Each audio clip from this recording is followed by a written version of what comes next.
Salam Bapak Ibu yang terkasih di dalam Tuhan Yesus.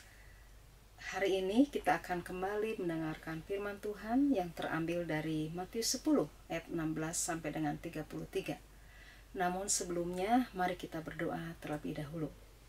Tuhan Yesus, kami bersyukur untuk hari ini karena kami boleh ada sebagaimana kami ada. Semua karena pemeliharaan Tuhan dan penyertaan Tuhan bagi kami. Dan saat ini kami rindu mendengarkan firman Tuhan. Biarlah firman Tuhan dapat kami aplikasikan dalam hidup kami sehari-hari maupun di dalam pelayanan kami. Terima kasih Bapa, di dalam nama Tuhan Yesus kami sudah berdoa dan mengucap syukur. Amin. Saudara dan rekan-rekan yang terkasih di dalam Tuhan, baiklah saya akan bacakan firman Tuhan yang terambil dari Matius 10 ayat 16 sampai dengan 33.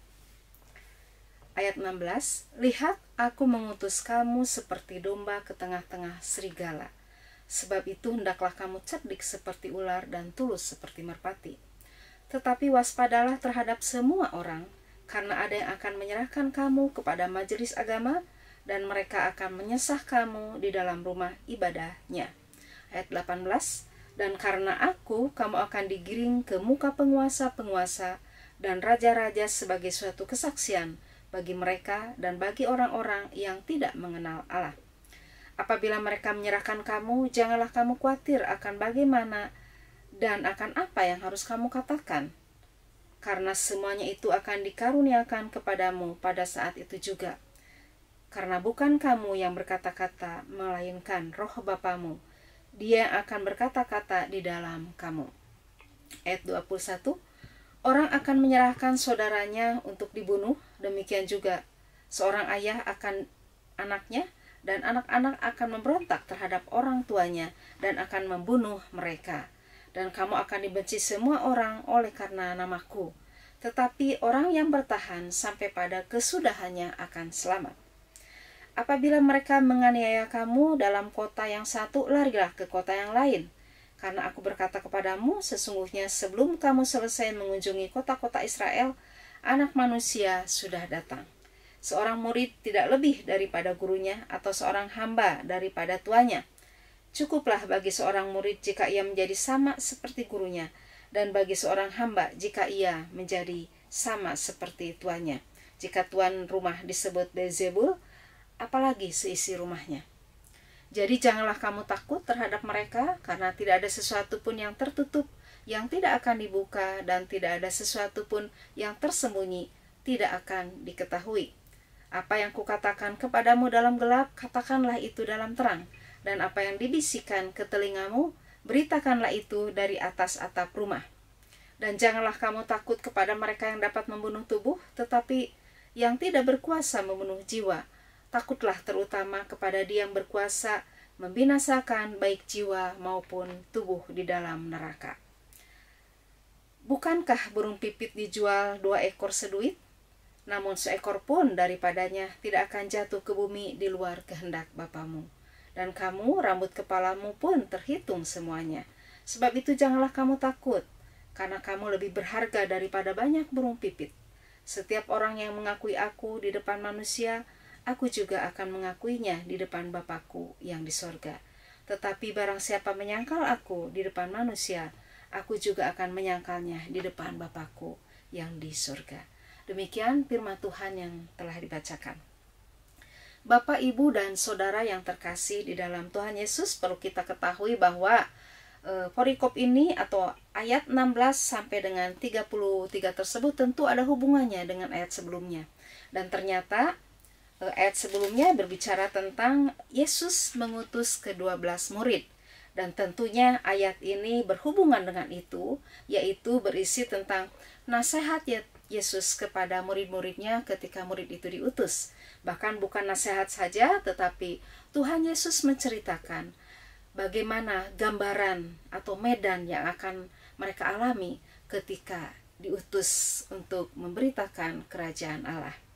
Nah, di ayat 16 ya kita lihat aku mengutus kamu seperti domba ke tengah-tengah serigala.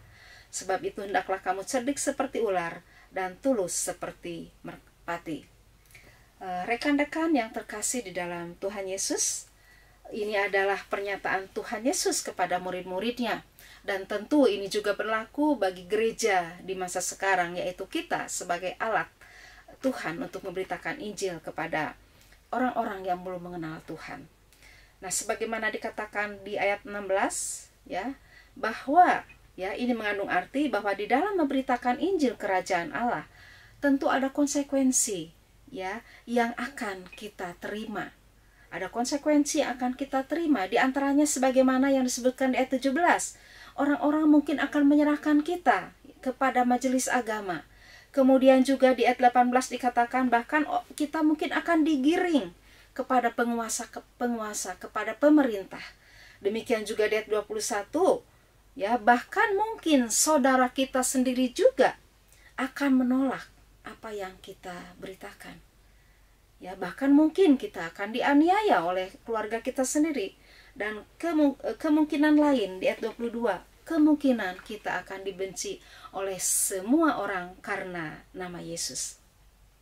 Namun saudara yang terkasih di dalam Tuhan, di ayat 26 Tuhan Yesus menegaskan bahwa jangan takut. Berapa kali ya mengenai jangan takut ini dikatakan, artinya teramat penting pesan Tuhan ini ya. Jadi dikatakan di ayat 26 jangan takut ya. Karena apa? Karena tidak ada yang tersembunyi di hadapan Tuhan. Artinya bahwa keadaan itu Tuhan ketahui, bahwa Tuhan akan menyertai kita, tidak ada yang tersembunyi di hadapan Tuhan. Kemudian ayat 27 dikatakan, apa yang kukatakan kepadamu dalam gelap, katakanlah itu dalam terang. Dan apa yang dibisikkan ke telingamu, beritakanlah itu dari atap rumah. Dengan kata lain, bagian kita konsistenlah dengan tugas kita. Konsistenlah dengan tugas kita. Tetap beritakan Injil. Kemudian di ayat 28 dikatakan, dan janganlah takut kepada mereka ya yang hanya dapat membunuh tubuh. Tetapi katanya takutlah terutama kepada Dia yang berkuasa membinasakan baik jiwa maupun tubuh di dalam neraka. Artinya jangan takut kepada mereka, tetapi takutlah kepada Tuhan yang punya otoritas, yang berdaulat. Takutlah kepada Tuhan yang mampu melakukan segala sesuatunya. Jadi bagian kita, lakukanlah apa yang menjadi bagian kita dengan takut akan Tuhan, dengan memandang kepada Tuhan Allah yang berdaulat atas hidup kita. Nah, kemudian dikatakan selanjutnya ayat 29, bukankah burung pipit dijual 2 ekor seduit? Namun seekor pun daripadanya tidak akan jatuh ke bumi di luar kehendak Bapamu. Artinya bahwa di mata Tuhan kita sangat berharga, karena kita adalah rekan sekerja Tuhan yang memberitakan kabar keselamatan yang ada di dalam diri Yesus Kristus. Oleh karena itu kita sangat berharga di hadapan Tuhan. Ayat 30, dan kamu rambut kepalamu pun terhitung semuanya, sebab itu janganlah kamu takut. Kembali diulangi lagi perintah untuk jangan takut, karena kamu lebih berharga daripada burung pipit.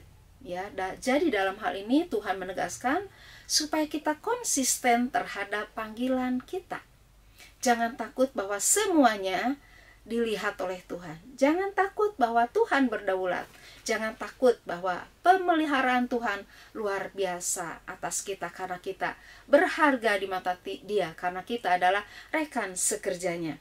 Kemudian di ayat 32 dikatakan, setiap orang yang mengakui aku di depan manusia, aku juga akan mengakuinya di depan Bapakku yang di surga. Artinya Tuhan menghendaki kita tetap konsisten terhadap panggilan kita.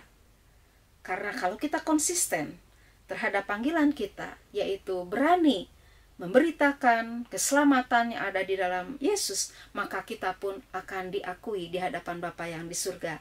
Dan ayat 33, tetapi barang siapa menyangkal aku di depan manusia, aku juga akan menyangkalnya di depan Bapakku yang di surga. Artinya, ketika kita mundur dari panggilan kita, maka kita pun tidak akan diakui di depan Bapa yang di surga.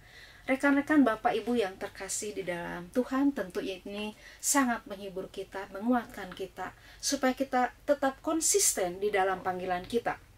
Kemudian kita ingat kembali di ayat 16 dikatakan, ayat 16b, sebab itu hendaklah kamu cerdik seperti ular dan tulus seperti merpati.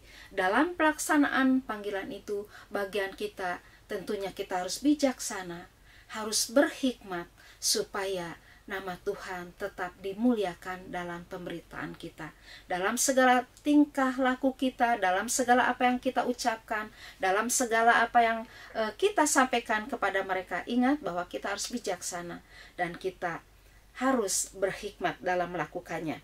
Karena di sini dikatakan, karena bukan kamu yang berkata-kata, melainkan roh Bapamu, dia akan berkata-kata di dalam kamu. Artinya Tuhan tidak akan tinggal diam. Dia akan menolong kita ketika kita menyampaikan kabar keselamatan kepada mereka. Kemudian